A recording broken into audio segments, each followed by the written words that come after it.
प्रभु आप सभी को आशीष दे। वचन में जाने के पहले हम प्रार्थना करेंगे। परमेश्वर पिता, हम धन्यवाद करते हैं प्रभु जी आपके वचन को लेकर प्रभु जी बातें करने के लिए आप हमें दिया हुआ इस खूबसूरत समय के लिए आपका धन्यवाद। जो आपके दास है हम प्रभु, हमें प्रभु जी आपकी महिमा के लिए इस्तेमाल कर। यह वचन जो आपका है प्रभु जी ये वचन जो सुने प्रभु उनके जीवन में आप आशीष दे, आध्यात्मिक जीवन में उन्नति आने पाए, बढ़ोतरी कर प्रभु जी सहायता कर। हर एक बातों के लिए आपका धन्यवाद करते हैं। पवित्र आत्मा पिता आप हमें इस्तेमाल कर, हमारे जुबानों को आपके हाथ में सौंपते हैं। प्रार्थना को यीशु के नाम में मांगते हैं पिता, आमीन। ఓకే, క్రీస్తునందు ప్రియమైన దేవుని బిడ్డలరా, యేసుక్రీస్తు నామములో మీ అందరికి కూడా శుభములు కలుగును గాక। मसीह में प्यारे जन, आप सभी को प्रभु यीशु मसीह के नाम में शुभ कहते हैं। మరొకసారి ఈ రీతిగా వీడియో ద్వారా మీతో దేవుని మాటలు చెప్పగలిగినందుకు దేవునికి ఎంతగానో వందనాలు చెల్లిస్తున్నాను। और एक बार आप लोग के बीच में ऐसा वीडियो के द्वारा बातचीत कर रहे हैं, इस बात के लिए परमेश्वर का धन्यवाद।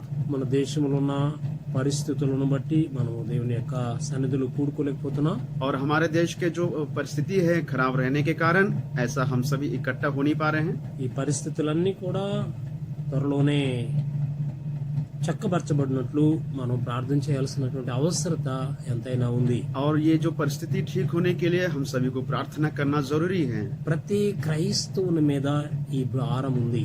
और ये जो बोझ जो है ये सारे मसीह लोगों के ऊपर है। ప్రపంచ ప్రజలందరూ కూడా దేని వలనైతే భయభీతులు చెందుతూ ఉన్నారో और सारी दुनिया जिस विषय को लेकर डर रहे हैं, దాని కొరకు మనము ప్రార్థన చేయాలి। और इस बात के लिए हमें प्रार्थना करना चाहिए। ఈ కరోనా అనబడినటువంటి భయంకరమైనటువంటి ఈ వ్యాధి సమూల నాశనమవునట్లు దేవుని కొరకు ప్రార్థన చేద్దాం। और ये जो कोरोना जो ये बीमारी जो वायरस है ये जल्दी से समाप्त होने के लिए, नाश होने के लिए प्रार्थना करेंगे। దేవుడు త్వరలోనే మనకి కావాల్సినటువంటి ప్రశాంతత నెమ్మది అనుగ్రహించును గాక। और परमेश्वर हमें शीघ्र शांति देने पाए।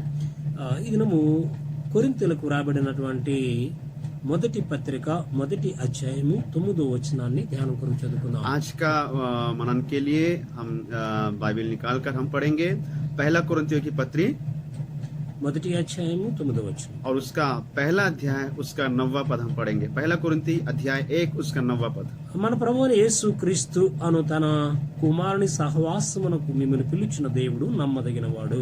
और जो है यहाँ पे ऐसा लिखा है कि हमारा जो परमेश्वर है, जो पिता है, वो अपने पुत्र के संगति में हमें बुलाया है, वो विश्वास योग्य परमेश्वर है। కాబట్టి దేవుడు మనల్ని పిలుచుకున్నాడు, ఆయన నమ్మదగినటువంటి వాడు। परमेश्वर हमें बुलाया है, वो विश्वास योग्य परमेश्वर है। ఈ కొరింథీ సంఘాన్ని అపొస్తలుడైనటువంటి పౌలు స్థాపించాడు। और ये कुरिन्थियों में जो कलीसिया है, ये कुरिन्थियोस की कलीसिया को पौलुस ने स्थापित किया। అయితే ఈ సంఘములో ఒక విపరీతమైనటువంటి సిద్ధాంతాలు బయలుదేరాయి। और परंतु इस कलीसिया में बहुत सी ऐसी जो बातें हैं, कई ऐसे सिद्धांत प्रकट हुआ है। కొన్ని చెడ్డ అలవాట్లు కూడా వచ్చాయి। और इस कलीसिया में कई प्रकार के बुरी आदतें भी पाए जाते हैं। నానా విధాలైనటువంటి పాపాలు కూడా దానిలో ప్రవేశించాయి। और कई प्रकार का पाप उसमें प्रवेश किया। కొంత విభేదాలు వచ్చాయి, చీలికలు కూడా వచ్చాయి। कई प्रकार के भेद आया और कई बार बट भी गया कई जगह। ఈ రీతిగా ఉన్నటువంటి ఆ సంఘాన్ని పౌలు సరి చేయడానికి ఈ ఉత్తరాన్ని వ్రాసాడు। इसलिए ये जितने भी जो खराबियां हैं उसे ठीक करने के लिए पौलुस इस पत्रिका को लिखा। అక్కడ ఉన్నటువంటి క్రైస్తవుల యొక్క అయోగ్యమైనటువంటి ప్రవర్తనను చూసి పౌలు చాలా దుఃఖంతో దాన్ని తెలియజేశాడు। और वहां पर मसीहों का चाल चलन को देखकर काफी पौलुस खेदित हुआ। వారందరూ కూడా పవిత్రంగా జీవించాలన్నటువంటిది పౌలు యొక్క ఉద్దేశం। और ये सारे लोग पवित्रताई के साथ जीना ये पौलुस की मर्जी था। కాబట్టి దేవుని యొక్క ప్రేమను కూడా ఇక్కడ వివరిస్తున్నాడు। यहाँ पर इसलिए पौलुस परमेश्वर का प्रेम का वर्णन कर रहा है। మన ప్రభు అయినటువంటి యేసు క్రీస్తును తన కుమారుని సహవాసమునకు మిమ్మల్ని పిలిచిన దేవుడు నమ్మదగినవాడు। हमारा परमेश्वर पिता जो है अपने बेटे के नाम से जो हमें बुलाया वो विश्वास योग्य परमेश्वर है। ఇక్కడ రెండు ప్రాముఖ్యమైనటువంటి మాటలను మనం గమనిస్తాం। और यहाँ पर हम दो विषय को हम देखते हैं। ఒకటి కుమారుని యొక్క సహవాసము. यहाँ पे हम देखते हैं कि बेटे की संगति में बुलाया. రెండవ విషయాన్ని చూస్తే దేవుడు నమ్మదగినటువంటి और వాడు. दूसरी बात हम देखते हैं कि परमेश्वर विश्वास योग्य परमेश्वर है. దేవుడు నమ్మదగినటువంటి వాడు. परमेश्वर विश्वास योग्य परमेश्वर है మనుష్యులు నమ్మదగినటువంటి వారు కాదు. और वह मनुष्य विश्वास योग्य नहीं है. కీర్తనాకారుడు అంటాడు, भजनकार कहते हैं ఆ రాజులను ఆశ్రయించుట కంటే నరులను ఆశ్రయించుట కంటే యెహోవాను ఆశ్రయించుట మేలు. और मनुष्यों पर भरोसा करने से और राजाओं के ऊपर भरोसा करने से परमेश्वर पर भरोसा करना उत्तम है. కాబట్టి నమ్మడము అంటే మనుషులను కాదు, కానీ దేవుని మీద మన పూర్తి నమ్మకం ఉండాలి. और जो है मनुष्य पर नहीं परंतु हमें परमेश्वर के ऊपर पूर्ण भरोसा होना चाहिए.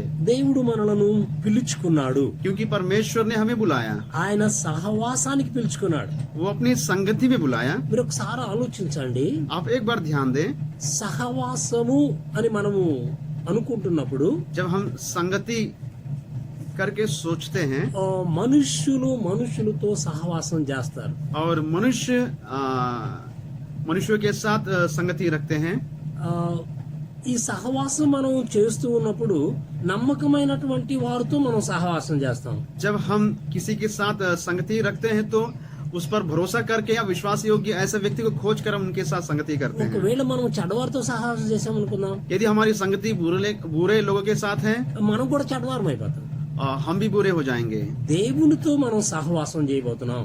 परंतु हम यहाँ पर परमेश्वर के साथ संगति रखने जा रहे हैं. ఆ దేవునితో మనం సహవాసం చేస్తే దేవునిలాగా ఉండి సహవాసం చేయాలి. और यदि हम परमेश्वर के साथ संगति रखना है तो हमें परमेश्वर जैसा बनना है. ఆ రీతిగా మనం సహవాసంలో ఉండాలి. और इस प्रकार हम संगति में रहना है.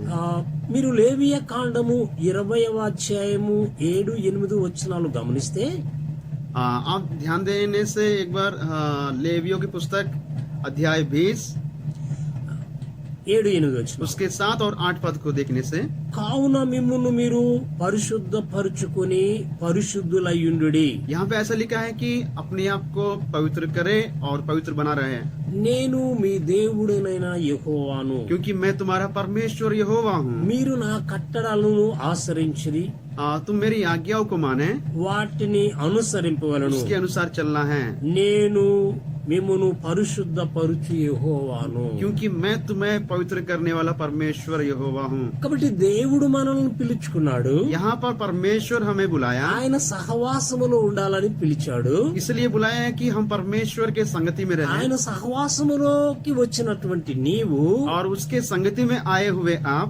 ఆయనలాగా నువ్వు ఉండాలి. और उसके जैसा रहना चाहिए. ఆయన పరిశుద్ధుడు గనుక क्योंकि परमेश्वर पवित्र है మనం కూడా పరిశుద్ధులమై ఉండాలి. और हमें भी पवित्र बना रहना चाहिए.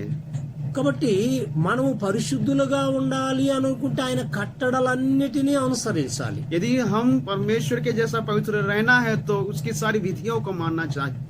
మనము పరిశుద్ధులం కాదు, కానీ ఆయన మనల్ని పరిశుద్ధులుగా చేస్తాడు. हम तो पवित्र नहीं है परंतु परमेश्वर हमें पवित्र ठहराता है. ఎలా చేస్తాడు? कैसे करेगा? నీవెప్పుడైతే ఆయన ఆజ్ఞలను పాటిస్తావో जब परमेश्वर की आज्ञाओं का पालन करेगा ఆయన నిన్ను పరిశుద్ధునిగా చేస్తాడు. तब वो आपको पवित्र ठहराएगा. కాబట్టి మనము తల్లి గర్భము నుండి వచ్చింది వదులుకొని పాపులం. और हम जो है माँ के गर्भ से ही पापी होकर जन्म लिए. మనం నీతిమంతులం కాము, हम धर्मी नहीं हैं, కానీ మన కొరకు పరలోకములో నుండి కుమారుని రూపంలో వచ్చినటువంటి యేసు క్రీస్తునందు నువ్వు విశ్వాసం ఉంచటం వలన और माँ मनुष्य का धारण करके इस संसार में जो प्रभु यीशु मसीह हमारे बीच में आया उस पर विश्वास करने ఆయన से, నీతిమంతుడు గనుక क्योंकि वो धर्मी है, ఆయన నీతి నీకు ఆపాదించబడుతుంది. इस कारण जो है परमेश्वर की धार्मिकता आपको मिलेगा. కాబట్టి దేవుడు మనల్ని పిలుచుకున్నాడు. इसलिए परमेश्वर हमें बुलाया. ఇప్పుడు మనం ఎవరికి చెందినటువంటి వారము? और हम किसके नाम से जाना जाते हैं? దేవునికి చెందినటువంటి వారము. परमेश्वर के नाम से जाना जाते నువ్వు हैं. ఎప్పుడైతే దేవుని వాక్యానికి లోబడి ఆయన ఆజ్ఞల ప్రకారంగా నడుచుకుంటావో, जब कभी आप परमेश्वर की आज्ञा को मानकर उसके अनुसार चलेंगे నువ్వు దేవుని చుట్టూ అయిపోతావు. तब आप परमेश्वर के हो जाएंगे. మీరు కొరింథీయులకు రాయబడిన क्योंकि वो धर्मी है, ఆయన నీతి నీకు ఆపాదించబడుతుంది. इस कारण जो है परमेश्वर की धार्मिकता आपको मिलेगा. కాబట్టి దేవుడు మనల్ని పిలుచుకున్నాడు. इसलिए परमेश्वर हमें बुलाया. ఇప్పుడు మనం ఎవరికి చెందినటువంటి వారము? और हम किसके नाम से जाना जाते हैं? దేవునికి చెందినటువంటి వారము. परमेश्वर के नाम से जाना जाते నువ్వు हैं। ఎప్పుడైతే దేవుని వాక్యానికి లోబడి ఆయన ఆజ్ఞల ప్రకారంగా నడుచుకుంటావో, जब कभी आप परमेश्वर की आज्ञा को मानकर उसके अनुसार चलेंगे, నువ్వు దేవుని చుట్టూ అయిపోతావు. तब आप परमेश्वर के हो जाएंगे। మీరు కొరింథీయులకు రాయబడినటువంటి మొదటి పత్రికలోనే 6వ అధ్యాయము 19-20 వచనాలు మీరు గమనిస్తే, यदि आप ध्यान देने से पहला कोरिन्थियों की पत्री उसका अध्याय 6 19 और 20 पद को देखने से అక్కడ వ్రాయబడినటువంటి మాటను మీరు గమనించవచ్చు. आप देख सकते हैं वहां पर, మీ దేహము దేవుని వలన మీకు అనుగ్రహింపబడినది. जो देह तुम्हारा दिया गया है वो परमेश्वर की ओर से मिला है तुम्हें। మీలో ఉన్న పరిశుద్ధాత్మకు ఆలయమై ఉన్నదని మీరు ఎరుగరా? क्या तुम नहीं जानते कि तुम्हारा देह परमेश्वर का मंदिर है? మీరు మీ సొత్తు కారు, आप तुम खुद के नहीं हो, విలువ పెట్టి కొనబడిన వారు मोल लेकर तुम्हें खरीदा మీ गया। దేహముతో దేవుని మహిమపరచుడి. इसलिए तुम अपने देह से परमेश्वर की महिमा करे। ప్రభు అయినటువంటి యేసుక్రీస్తు తన కుమారుని సహవాసమునకు మిమ్మును పిలిచిన దేవుడు నమ్మదగినవాడు. और परमेश्वर अपने बेटे के संगति में आपको बुलाया है, और परमेश्वर विश्वास योग्य परमेश्वर కాబట్టి है। ఆయన సహవాసానికి దేవుడు మనల్ని పిలిచాడు. परमेश्वर की संगति में हमें बुलाया, ఇప్పుడు ఆయన సహవాసంలో ఉన్నాడు और परमेश्वर की संगति में है हम। మనం. అయితే ఆయన నమ్మదగినటువంటి వాడు. और हमारा परमेश्वर विश्वास योग्य परमेश्वर है। ఈ దేహములు దేవుని వలన మనకు అనుగ్రహించబడ్డాయి. और ये जो देह जो है परमेश्वर की ओर से हमें दिया गया, ఇది మనలో పరిశుద్ధాత్మకు నిలయమై ఉండాలి. और ये पवित्र आत्मा में ठहरा हुआ रहना चाहिए। ఆయన అంటాడు, మీరు మీ సొత్తు కాదు. यहाँ पे कहते हैं कि तुम खुद के नहीं हो। ఒకవేళ ఈ కొరింథీ సంఘములో ఉన్నటువంటి అనేకమైనటువంటి ఆచారాలను ఖండిస్తూ మీరు మీ సొత్తు కాదు అనేటువంటి మాటను పౌలు అక్కడ తెలియజేస్తాడు. यहाँ पर जो है खुद पर प्रेरित पौलुस चिताते हुए कहता है कि तुम खुद के नहीं हो, ఎందుకంటే మిమ్మల్ని ఆయన తన స్వరక్తమిచ్చి కొనుక్కున్నాడు. क्योंकि परमेश्वर ने अपना लहू देकर आपको खरीदा है। విలువ పెట్టి కొనబడినటువంటి వారు. हम जो है खरीदे गए हैं, అంటే అమూల్యమైన రక్తం ఆయనది. और जो यीशु मसीह का जो लहू था वो अनमोल लहू था, అంటే మూల్యం ఎంత అని చెల్లించలేనటువంటి. और जो है इतना इसका मूल्य है ऐसा हम चुका नहीं सकते। కొన్నిటికి మూల్యము చెల్లించగలం. और कुछ ऐसा चीज होते हैं उसका हम मूल चुका कर खरीद सकते हैं, క్రీస్తు ప్రేమకు ఎవ్వడు కూడా మూల్యాన్ని చెల్లించలేదు. परंतु मसीह का प्रेम का कोई मोल नहीं है। కాబట్టి ఆయన సహవాసానికి దేవుడు మనల్ని పిలుచుకున్నాడు. इसलिए ऐसा परमेश्वर अपनी संगति में हमें ఓ बुलाया। ప్రియమైన దేవుని బిడ్డలారా, प्यारे परमेश्वर के बच्चे, ఆయన సహవాసములో మనం ఉంటున్నట్లయితే यदि हम परमेश्वर के संगति में बना रहने से, ఆయన నీ కొరకు ప్రార్థన చేసేటువంటి వాడు. वो परमेश्वर आपके लिए प्रार्थना करने కాబట్టి वाला ఆయన है। నమ్మదగినటువంటి వాడు అని ఇక్కడ పౌలు తెలియచేస్తున్న విషయాన్ని మీరు గమనిస్తే, यहाँ पौलुस जो है इस बात को कहता है कि विश्वास योग्य परमेश्वर, మనం కొన్నిసార్లు ఇతరుల కొరకు ప్రార్థన చేయొచ్చు. कई बार हम भी औरों के लिए दुआ करते हैं, ఇది వాళ్ళ మంచితనము మన యొక్క మంచితనం బాగున్నప్పుడు ప్రార్థన చేస్తాం. और जो है उनका संबंध और हमारा संबंध एक दूसरे से सही रहने से हम दूसरों के लिए प्रार्थना करते లేకపోతే हैं। మనం వెంటనే అంత మంచి హృదయంతో ప్రార్థన చేయలేము. नहीं तो हम एक अच्छा हृदय के साथ या अच्छा मन के साथ उनके लिए प्रार्थना नहीं कर सकते। పౌలు ఇక్కడ కొరింథీ సంఘానికి చెబుతూ ఆయన నమ్మదగినటువంటి వాడు అని చెప్పడంలో, यहाँ पर पौलुस विश्वास योग्य परमेश्वर है ऐसा कहने का मतलब, ఎందుకు అంటే ఆయన మీ కొరకు ప్రార్థన చేసేవాడు. क्योंकि यीशु मसीह आपके लिए हमारे लिए जो है वो प्रार्थना करने वाला परमेश्वर है। మీరు ఈ యోహాను సువార్త 17వ అధ్యాయము యోహన్నా రచిత सुसमाचार अध्याय 17 8-9 వచనాల్లో ఈ రీతిగా వ్రాయబడి ఉంది. 8 और 9 पद में इस प्रकार लिखा हुआ है, నీవు నాకు అనుగ్రహించినవన్నీ నీ వలనే కలిగినవని వారిప్పుడు ఎరిగి ఉన్నారు. నేను వారి కొరకు ప్రార్థన చేయుచున్నాను, లోకము కొరకు ప్రార్థన చేయలేదు. నీవు నాకు అనుగ్రహించి ఉన్నవారు నీ వారైనందున వారి కొరకు ప్రార్థన చేయుచున్నాను. నీవు నాకు అనుగ్రహించినవన్నీ जो कुछ तूने मुझे दिया నీ వలనే కలిగి ఉన్నాయని सब कुछ आपकी ओर से हुआ है। వారిప్పుడు ఎరిగి ఉన్నారు. इस बात को सारे लोग जान चुके हैं। నేను వారి కొరకు ప్రార్థన చేయుచున్నాను, मैं उनके लिए प्रार्थना कर रहा లోకము हूँ। కొరకు ప్రార్థన చేయలేదు. मैं संसार के लिए नहीं, నీవు నాకు అనుగ్రహించి ఉన్నవారు जिन्हें आपने मुझे दिया है, నీ వారైనందున जो तेरे हैं इस कारण వారి కొరకు ప్రార్థన చేయుచున్నాను. मैं उनके लिए प्रार्थना कर रहा కాబట్టి हूँ। ఇక్కడ యేసుక్రీస్తు తన యొక్క చివరి కాలములో తన యొక్క శిష్యుల కొరకు ఆయన ప్రార్థన చేస్తున్నాడు. मतलब इसका अर्थ है कि यीशु मसीह अपने चेलों के लिए अंत के समय में प्रार्थना किया వాళ్ళని చివరి సమయంలో వదిలిపెట్టలేదు. और यीशु मसीह अपने चेलों को अंत के समय में नहीं छोड़ा। ఏదో నేను నా జీవితం అయిపోయింది, నా పని అయిపోయింది, నేను వెళ్ళిపోతున్నాను, మీరు మీ ఇష్టమే అని అలా వదిలిపెట్టలేదు. कभी यीशु मसीह ऐसा नहीं कहा, नहीं छोड़ा, अब मेरा काम समाप्त होने जा रहा है, अब मैं चले जा रहा हूँ, तुम अपनी जिंदगी जियो, ऐसा करके चेलों को अपने हाल पर नहीं छोड़ा। అందుకే ఆయన నమ్మదగిన వాడు. इसलिए वे विश्वास योग्य परमेश्वर है విడిచిపెట్టక ముందే తండ్రి చేతులకు శిష్యులందరినీ కూడా అప్పగిస్తున్నాడు. और जो है पिता परमेश्वर के हाथ में सारे चेलों को सौंप दे रहा है। అలాగే మీరు 17-19 వచనాలు కూడా చూడండి. आप 17 और 19 पद को भी देखने से సత్యమందు వారిని ప్రతిష్ఠ చేయము, और सत्य के सामने उन्हें प्रतिष्ठित करे। నీ వాక్యమే సత్యము, तेरा वचन ही सत्य है। నీవు నన్ను లోకమునకు పంపిన ప్రకారము और जैसा तुमने मुझे संसार में भेजा, నేను వారిని లోకములోకి పంపితిని, और मैं भी उन्हें संसार में भेजा, వారును సత్యమందు ప్రతిష్ఠ చేయబడినట్లు और वे सत्य में प्रतिष्ठित ठहरने के लिए, వారి కొరకై నన్ను ప్రతిష్ఠ చేసుకొనుచున్నాను. और उनके लिए मैं अपने आप को प्रतिष्ठित करता हूँ।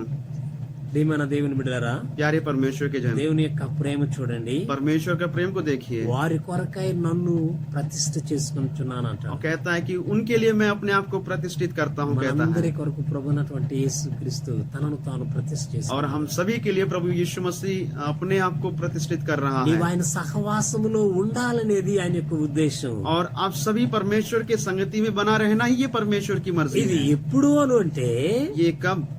జగత్పునాది వేయబడక మునుపే క్రీస్తులో మనల్ని ఏర్పాటు చేసుకున్నాడు. और ऐसा यहाँ पे लिखा है कि कलाम में लिखा है कि परमेश्वर ने हमें तब चुना, जगत की उत्पत्ति होने के पहले ही चुन लिया हमें। జగత్పునాది వేయబడక మునుపే जगत का निर्माण होने के पहले ही परमेश्वर ने हमें चुन लिया। ఆయన మనలను ముందుగానే ఎరిగినటువంటి और వాడు. पहले से हमें जानने वाला परमेश्वर है, కాబట్టి నీవు ఆయన దృష్టిలో ఉన్నావు. इसलिए आप परमेश्वर के नजर में हैं। మనము ఆయనకు చెందినటువంటి వారము, हम सभी परमेश्वर के हैं మనము ప్రత్యేకించబడినటువంటి వారము. और हमें अलग किया गया है। దేవుడు నిన్ను ఏర్పాటు చేసుకున్నప్పుడు నిన్ను ప్రతిష్ఠ చేశాడు. और जब परमेश्वर आपको चुना था, आपको परमेश्वर ने प्रतिष्ठित किया। ఇంకా ఆయన ఎందుకు మనలను ఏర్పాటు చేసుకున్నాడనంటే, और परमेश्वर आपको क्यों चुना? ఎందుకు ఆయన తన యొక్క సహవాసానికి మనల్ని పిలుచుకున్నాడు అంటే, क्यों परमेश्वर आपको अपनी संगति में बुलाया? మనము పవిత్రుడుగా ఉండాలనేది. हम पवित्र बने रहने के लिए, ఆయన పరిశుద్ధుడు గనక మనము కూడా పవిత్రులుగా ఉండాలి. क्योंकि परमेश्वर पवित्र है, इसलिए हमें भी पवित्र रहना है। మనము ఎలాంటి స్థితిలో ఉన్నప్పుడు ఆయన మనల్ని పిలిచాడో जब परमेश्वर ने हमें बुलाया, हमारी परिस्थिति क्या था? మీరు గమనించినట్లయితే, यदि आप ध्यान देने से, పేతురు రాసినటువంటి మొదటి పత్రిక 2వ అధ్యాయము 9వ వచనంలో ఈ రీతిగా వ్రాయబడి ఉంది. और यहाँ पे इस प्रकार लिखा है, पहला प्रेरितों की पत्री अध्याय 2 9వ పత్రిక. उसका 9 पद को, అయితే మీరు చీకటిలో నుండి ఆశ్చర్యకరమైన తన వెలుగులోనికి మిమ్మల్ని పిలిచిన వాని గుణాతిశయములను ప్రచురము చేయ నిమిత్తము ఏర్పరచబడిన వంశమును, రాజులైన యాజక సమూహము, పరిశుద్ధ జనమును, దేవుని సొత్తైన ప్రజలనై ఉన్నారు. కాబట్టి చీకటిలో నుండి ఆశ్చర్యకరమైన, यहाँ पे ऐसे लिखा है कि जो अंधेरे से आश्चर्य ज्योति में, తన వెలుగులోనికి మిమ్మల్ని పిలిచిన వాని और जो है परमेश्वर अपने ज्योति में बुलाया, గుణాతిశయములను ప్రచురము చేయ నిమిత్తము और ऐसा महान उनके खूबियों को प्रचार करने के लिए, ఏర్పరచబడిన వంశమును, और जो है चुने गए वंश, రాజులైన యాజక సమూహమును, और राजाओं का याजक का समूह, పరిశుద్ధ జనమును, और पवित्र जन, దేవుని సొత్తైన ప్రజలనై ఉన్నారు. और परमेश्वर के प्रजा हैं।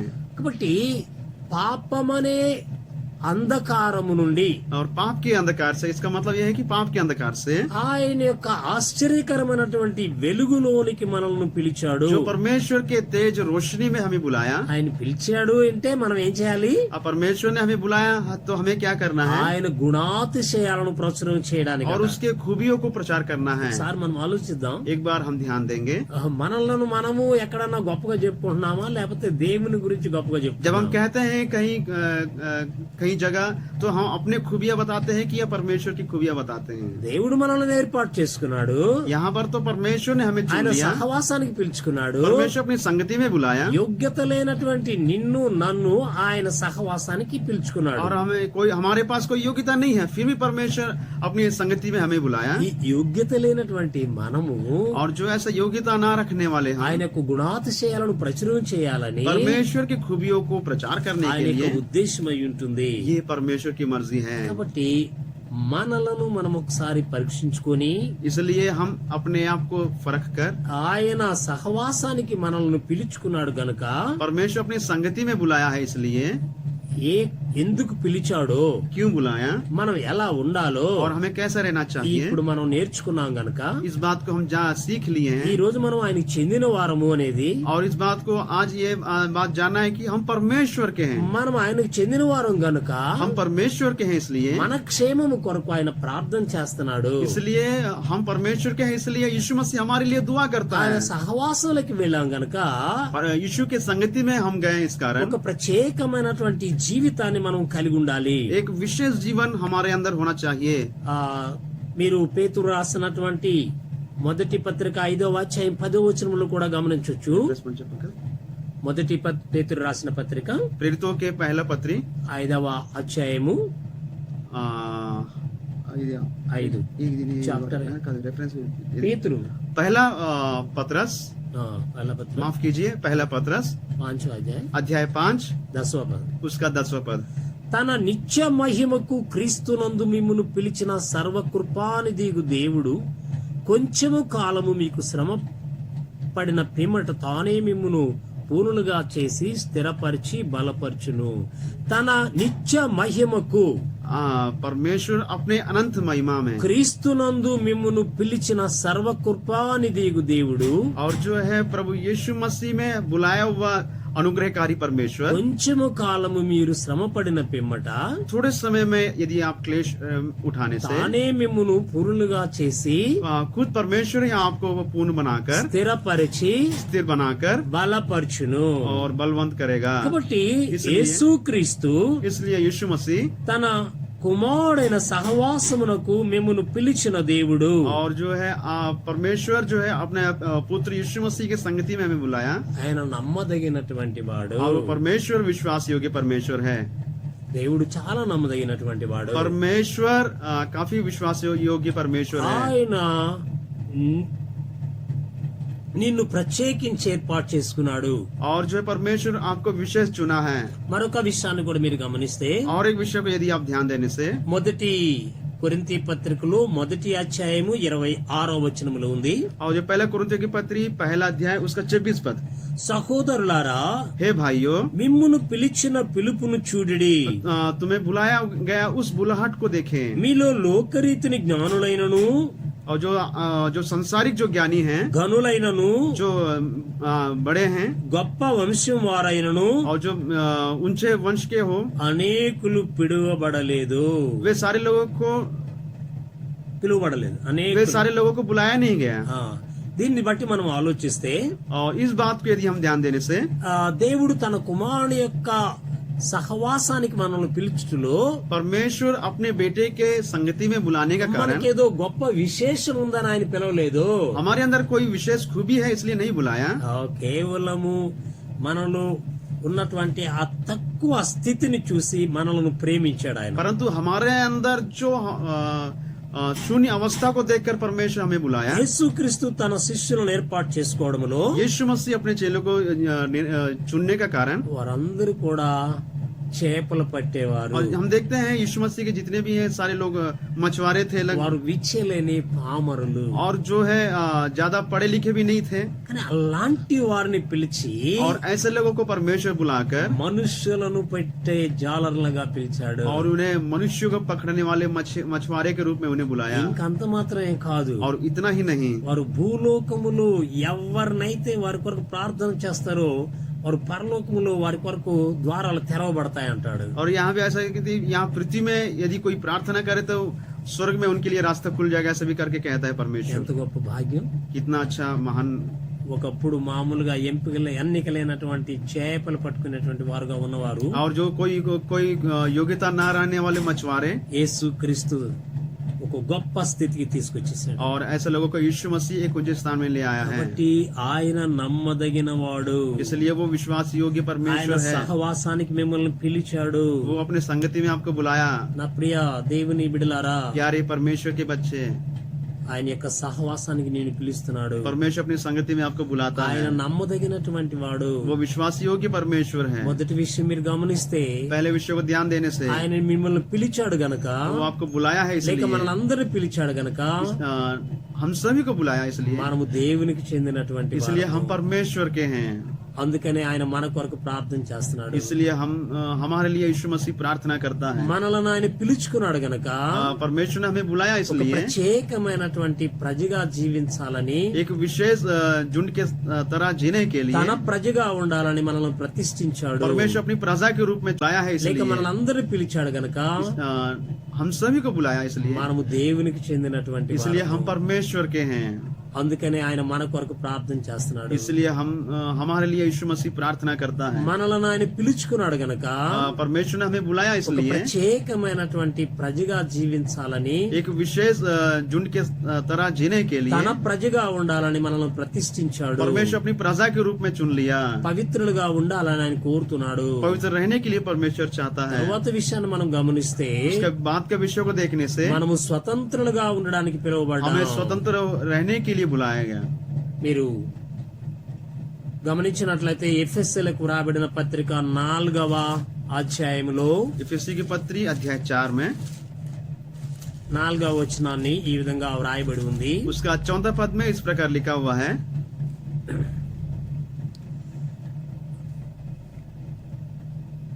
శరీరం ఒకటే, शरीर तो एक है, ఆత్మీయ ఒకటే, आत्मा भी एक है. ఆ ప్రకారమే उसी प्रकार మీ పిలుపు విషయమై और तुम्हारी बुलाहट के अनुसार ఒక్కటే నిరీక్షణ యందుండుటకు एक ही आशा में रहने के लिए పిలువబడితిరి.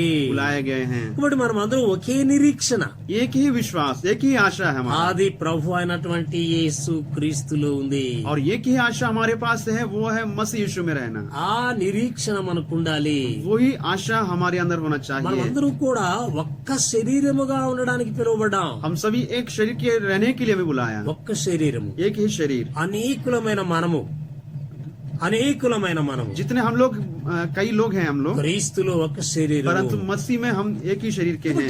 ఈ ఎఫెస్సి సంఘములో ఏర్పడినటువంటి ఆ భేదాభిప్రాయాలు పోవడానికి, और जो मसीह कलिसिया में कई ऐसी जो भेद की बात, कई ऐसे विरोध की बातें जो हुआ है, అయ్యి మనం అందరం కూడా దేవుని యొక్క సహవాసానికి పిలువబడ్డామని చెప్తున్నాడు. इसलिए पौलुस कहता है कि हम सभी अलग नहीं है, हम सभी को परमेश्वर अपने यीशु मसीह के संगति में बुलाया. ఆ దేవుని యొక్క సహవాసములో మనం ఉన్నాం. परमेश्वर के संगति में हैं. ఒకసారి మనము ఆలోచించినట్లయితే अगर ऐसा हम यदि सोचने से, సహవాసం అనేది ఎవరితో ఉంటుంది? और संगति हमारा किसके साथ है? మనుషులు సహవాసం చేస్తారు. कई मनुष्य ऐसे लोग हैं, मतलब इंसान से संगति रखते हैं, కాబట్టి మనం దేవుని యొక్క సహవాసానికి వెళుతున్నాం. परंतु हम जो है परमेश्वर की संगति में जा रहे हैं. దేవుడు మనలను ఆయన సహవాసానికి పిలిచాడు. परमेश्वर अपनी संगति में हमें बुलाया. ఆయన సహవాసంలో ఉండాలంటే మనం కూడా అలాగ ఉండాలి. परमेश्वर की संगति में रहना है तो हमें भी वैसे ही रहना ఈ है. సమయంలో నేను ఒక చిన్న విషయాన్ని బైబిల్లో ఉన్న విషయాన్ని మీకు జ్ఞాపకం చేస్తాను. और यहाँ पर एक छोटी सी घटना मैं बाइबल में से निकाल कर बताना चाहता हूँ. ఒక ఆయన తన కుమారుని యొక్క పెళ్లి విందుకు పిలిచాడట. और एक मालिक था अपने बेटे के ब्याह में उनके दावत में बुलाया, ఆ విందు సిద్ధం చేయబడింది, అందరినీ రండి అని చెప్పి అందరిని ఆహ్వానించారు. सभी के लिए भोजन तैयार किया और कहने लगा कि भोजन तैयार है, सभी लोग आए। ఓ, చాలా మంది వెళ్ళారు అప్పటికే. और बहुत सारे लोग गए उस సరే, ఆ విందు ఏర్పాటు చేస్తున్నటువంటి వ్యక్తి ఒకసారి హాల్ చూద్దాం అనుకుని వెళ్ళాడు, ఎంతమంది వచ్చారో అని. और जब दावत का तैयारी हो गया है, खाना खाने का टाइम हो गया, तब लोगों को देखने के लिए गया कि कितने लोग को बुलाया और कितने लोग आए हैं। చాలా ఖాళీగా ఉంది. परंतु देखने से जगह बहुत मतलब खाली మరలా है। చెప్పాడు, వెళ్ళండి, మీరు ఎక్కడెక్కడున్న వాళ్ళు అందరినీ తీసుకురండి అన్నాడు. तब अपने नौकरों से कहा कि रास्ते में जो भी मिलेंगे उनको लेके आना। వెళ్ళారు పాపము. सारे लोग गए, అందరు పిలిచారు. सारे लोग को बुलाया ఓ, చాలా మంది వచ్చారు విందుకి. और जो उस दावत में बहुत सारे लोग आए। యజమానుడు ఆ విందు అవి వచ్చిన ఆహ్వానితులైనటువంటి ప్రతి ఒక్కరిని చూడడానికి వచ్చేసాడు. अब जब जितने लोग आए हैं बुलाने से, वे सारे लोग को देखने के लिए फिर से मालिक आया, వచ్చాడు, అందరిని చూస్తున్నాడు. आकर सबको देख रहा है। అందులో ఒకడు ఆ పెళ్లి వస్త్రం లేకుండా వచ్చి కూర్చున్నాడు. परंतु इतने भीड़ में से एक व्यक्ति था बिना शादी का वस्त्र के बिना आया। అతనితో ఏమన్నాడు తెలుసా? तब उस मालिक ने उस व्यक्ति से कहा, సహోదరుడా, हे भाई, పెళ్లి వస్త్రం లేకుండా ఎలా వచ్చావు? और शादी का वस्त्र के बिना कैसे आया? పెళ్లి వస్త్రం లేకుండా ఎలా వచ్చావు? शादी का वस्त्र नहीं है, कैसे आया? ప్రియమైన దేవుని బిడ్డలారా, प्यारे परमेश्वर के बच्चे, మనందరికి బాగా తెలుసు, और हम सभी को ये बात पता है, ఏదైనా మనం ఒక విందుకి వెళుతుంటే, ఒక ఆహ్వానం అందుకొని వెళుతుంటే, और यदि कोई हमें आह्वान करे, हम जाए तो ఎంత సిద్ధపడి వెళ్తాం. कितने तैयारी के साथ जाते हैं। బట్టలు ఎన్నిసార్లు మారుస్తాం, कई बार हम अपने वस्त्रों को बदलते रहते हैं, ముఖాన్ని ఎన్నిసార్లు అద్దంలో చూసుకుంటాం, और चेहरे को कितने बार आईने में देखते हैं, బట్టలన్నీ ఒకసారి బాగున్నాయో లేదో చూసుకుంటారు. और वस्त्र सही है कि नहीं ये देखते हैं। అవసరమైతే ఎదుటి వాళ్ళని కూడా అడుగుతాడు. नहीं तो सामने जो व्यक्ति है उससे भी पूछेंगे। ఇవన్నీ మనకు తెలుసు, ये सारी बात हम जानते ఎందుకంటే हैं, ఆ విందులోకి వెళ్ళేటప్పుడు మనం ప్రత్యేకంగా ఉండాలని, क्योंकि उस ब्याह में जाने से एक विशेष दिखना है, మనం ప్రత్యేకంగా కనపడాలి వాళ్ళకి. और ऐसा दिखना है हमें विशेष। ప్రతి ఒక్కరు అలా సిద్ధపడిపోతుంటారు. ऐसा हर एक व्यक्ति तैयार होकर जाते हैं, ఈ వ్యక్తి ఎందుకు వెళ్ళలేదు? परंतु ये व्यक्ति क्यों नहीं गया? అలాగనే इस कारण, దేవుని యొక్క సహవాసానికి మనం వెళ్తున్నప్పుడు, और इसी प्रकार हम भी जब परमेश्वर के संगति में जाते ఆయన हैं, పరిశుద్ధుడు, परमेश्वर पवित्र है, నిన్ను నీవు ఒకసారి ఆలోచించుకో. आप अपने आप को परखें। ఆయన సన్నిధికి వెళ్ళబోతున్నావు, आप परमेश्वर की उपस्थिति में जाने वाले हैं, నీ స్థితిని నువ్వు ఒకసారి ప్రశ్నించుకో. आप अपने आप को परखिए, ఆయన సహవాసానికి వెళ్తున్నావు. क्योंकि आप परमेश्वर के संगति में जाते हैं। కాబట్టి ప్రియమైన దేవుని బిడ్డలారా, इसलिए प्यारे परमेश्वर के जन, ఆయన నమ్మదగిన వాడు, वो विश्वास योग्य परमेश्वर है, ఆయన నమ్మదగిన వాడు. विश्वास योग्य परमेश्वर है। నువ్వు మనుషులు నమ్మితే నమ్మకం, आप मनुष्य पर भरोसा ना करें, వారు నీవు నమ్మకస్తులు కాదు. वो विश्वास योग्य नहीं है। నువ్వు ప్రేమిస్తే ప్రేమిస్తారు, आप प्रेम करने से प्रेम करेंगे, నువ్వు ప్రేమించకపోతే ప్రేమించు. यदि प्रेम ना करे यदि आप उनसे, तो वे नहीं करेंगे। కానీ నిన్ను పిలిచిన వాడు నమ్మదగిన వాడు. लेकिन परमेश्वर जो है, जो जिसने आपको बुलाया, वो विश्वास योग्य परमेश्वर ఆయన है। సహవాసంలో నువ్వు ఎప్పుడు కూడా సంతోషంగా ఉండాలనేది, परमेश्वर चाहता है कि परमेश्वर के संगति में आप हमेशा खुश रहें, నీవు స్వాతంత్రుడుగా ఉండాలనేది. आप स्वतंत्र बने रहने के लिए। ఇంకా పాపపు బంధకాలకి వెళ్ళగాకు. आप फिर से पाप के बंधन में, पाप के अंधकार में ना నీవు जाए। ఆశీర్వాదాలకు వారసుడిగా ఉండడానికి పిలువబడ్డావు. आप आशीष का वारिस होने के लिए बुलाया गया आपको। గొర్రె పిల్ల విందుకు పిలువబడినటువంటి వారు मेमने के ब्याह में जितने जन बुलाए गए, वे सारे लोगों को, కాబట్టి ఆ పెండ్లి విందులో పాల్పంపులు పొందాలంటే इसलिए इस ब्याह में यदि शामिल होना है, క్రీస్తు యొక్క సహవాసములో मसीह यीशु के संगति में నేను నువ్వు ఎలా ఉంటున్నావో ప్రశ్నించుకొని आप कैसे रहते हो, इस बात को క్రీస్తు సహవాసానికి సరిపడిన రీతిగా ఉండడానికి ప్రయత్నం చేయి. अपने आप को परखते हुए, ఆయన నమ్మదగిన వాడు, परमेश्वर विश्वास योग्य है, ఆయన నమ్మదగిన వాడు. वो विश्वास योग्य परमेश्वर है। ఒకసారి నిన్ను నువ్వు ప్రతిష్ఠ చేసుకో. इसलिए आप अपने आप को परखिए। ఈ సాయంకాల సమయంలో इस वक्त में దేవుడు నీకు తోడుగా ఉండి నడిపించునుగా. परमेश्वर आपके साथ रहकर चलाने पाए। ప్రార్థన చేద్దాం. प्रार्थना करेंगे। ప్రేమగల తండ్రి, మీకు వందనాలు. प्यारे पिता परमेश्वर, धन्यवाद, మీరు చేసిన మేళ్ళన్నిటి కొరకు వందనాలు. आपने जो कुछ भलाइयाँ प्रदान किया उसके लिए మా धन्यवाद। ప్రభువా, ఈ కరోనా అనబడినటువంటి భయంకరమైనటువంటి వ్యాధిని బట్టి, और ये जो अभी जो बीमारी है, जो कोरोना का, మా దేశమే కాదు ప్రపంచమంతా కూడా లాక్డౌన్ లో ఉంది. और हम केवल हमारा ही देश नहीं, पूरी दुनिया लॉकडाउन में है प्रभु మా जी। ప్రభువా, మీ యొక్క మందిర ఆవరణంలోకి వెళ్లి మిమ్మల్ని ఆరాధించలేనటువంటి పరిస్థితులను और हमारी परिस्थिति ऐसा है कि आपके भवन में जाकर हम आपकी आराधना नहीं कर सकते, ఆయన నీ గొప్ప దేవుడవు. फिर भी महान परमेश्वर ఈ है आप। రీతిగా మీ బిడ్డలతో మీ వాక్యాన్ని పంచుకునే భాగ్యం ఇచ్చారు. और ऐसा आपके बच्चों के सामने अपने आपके वचन को बांटने के लिए अवसर दिया। ఈ మాటలు వింటున్న ప్రతి నీ బిడ్డను మీ ఆత్మతో నింపి బలపరచండి. और जितने आपके बच्चे ये वचन सुनते हैं उनकी आत्मा को आप बलवंत మా कर। ప్రభువా మీ యొక్క సహవాసానికి మీరు మమ్మల్ని పిలిచారు. आपकी संगति में आप हमें बुलाए हैं। మీరు నమ్మదగినటువంటి దేవుడవు. आप विश्वास योग्य परमेश्वर కాబట్టి हैं, మేము మీకు చెందినటువంటి వారము. इसलिए आपके हैं हम మేము మీ సొత్తు ప్రభువా. हम आपके अमानत हैं परमेश्वर, అందుకే మీరు మా కొరకు ప్రార్థన చేస్తున్నారు. इसलिए आप हमारे लिए प्रार्थना करते हैं। జగత్ यीशु, పునాది వేయబడక మునిపే మీరు మమ్మల్ని ఏర్పాటు చేసుకున్నారు. जगत की క్రీస్తులో. उत्पत्ति होने के पहले ही, नींव डालने के पहले ही हमें परमेश्वर आपने बुलाया। క్రీస్తులో మీరు మమ్మల్ని ఏర్పాటు చేసుకున్నారు. मसीह में आपने हमें चुन लिया। మా ప్రభువా మేము పవిత్రులుగా ఉండడానికి మీ పవిత్ర ఆత్మను మాలో ఉంచండి. और प्रभु जी, हम पवित्र बना रहने के लिए आपकी पवित्र आत्मा को हमारे अंदर रहने మేము दें। స్వతంత్రులుగా జీవించడానికి సాతాను కట్ల నుండి మమ్మల్ని విడిపించేందుకు వందనాలు. और जो स्वतंत्रता के साथ जीने के लिए हमें हमारे हर एक बंधन को अपने जो शैतान की ओर से है, उस सारे बंधनों को तोड़ा। अपने आपका మరలా धन्यवाद। సాతాను బంధకాలకు చిక్కుకోకుండా సహాయం फिर చేయండి. से शैतान के बंधुआई में ना जाए, మీకు స్తోత్రాలు आपका చెల్లిస్తున్నాం. धन्यवाद करते हैं। ఈ కరోనా వ్యాధిని సమూల సర్వనాశనం చేయమని और ప్రార్థిస్తున్నాం. इस कोरोना बीमारी को पूरी रीति से नाश कर दे। మా ప్రభు ఎంతమంది బిడ్డలైతే ఈ వ్యాధితో బాధపడుతున్నారో వారందరికీ స్వస్థత और చేకూర్చండి. जितने जन इस बीमारी से पीड़ित हैं सभी को चंगा कर। ఎంతో మంది బిడ్డలు చనిపోయారు తండ్రి. कई लोग मर भी गए हैं पिता, ప్రపంచం అంతట్లో లక్షల ప్రజలు చనిపోయారు నాయన. सारी दुनिया में कई लाखों लोग मर गए हैं प्रभु। మానవాళి యొక్క దుష్టత్వాన్ని బట్టి వచ్చిన శిక్షను మేము భావిస్తున్నాం. और जो हम ऐसा मानते हैं कि मनुष्यों के अपराधों के कारण ये दंड है, ऐसा हम मानते हैं। మమ్మల్ని క్షమించు తండ్రి. हमें माफ कर पिता, మా దోషములను క్షమించు. हमारे दोषों को माफ कर। మీకు సాక్షులముగా మేము జీవించడానికి సహాయం చేయండి. आपके गवाही के रूप में जीने के लिए आप हमारी పవిత్రత सहायता करें। కలిగి ఉండడానికి సహాయం చేయండి. पवित्रताई के साथ रहने के लिए మీ सहायता करें। సహవాసములో నిత్యము ఉండడానికి సహాయం आपकी చేయండి. संगति में हमेशा बना रहने के लिए सहायता మీ करें। ప్రేమ గల హస్తాలలో మమ్మల్ని आपके భద్రపరచండి. प्रेम के हाथ में हमें बलवंत कर प्रभु जी। మరొకసారి ఈ మాటలు వింటున్న ప్రతి వాడిని దీవించమని और ये वचन जितने जन सुन रहे हैं उन सारे लोगों को आशीष कर प्रभु जी। మా ప్రభువును మా రక్షకుడైన యేసును అడుగుచున్నాం తండ్రి. हमारे प्रभु उद्धारकर्ता प्रभु यीशु मसीह के नाम में आपसे मांगते हैं पिता। ఆమేన్. आमेन। సమస్త జ్ఞానమును గురించిన దేవుని సమాధానం ప్రభువైన యేసుక్రీస్తు ద్వారా మన హృదయములకు తలంపులకు కావలు ఉండి భద్రపరచును గాక. आमेन। ఆమేన్. Praise the Lord. प्रभु आप सभी को आशीष दे। Praise the Lord. స్తోత్రం.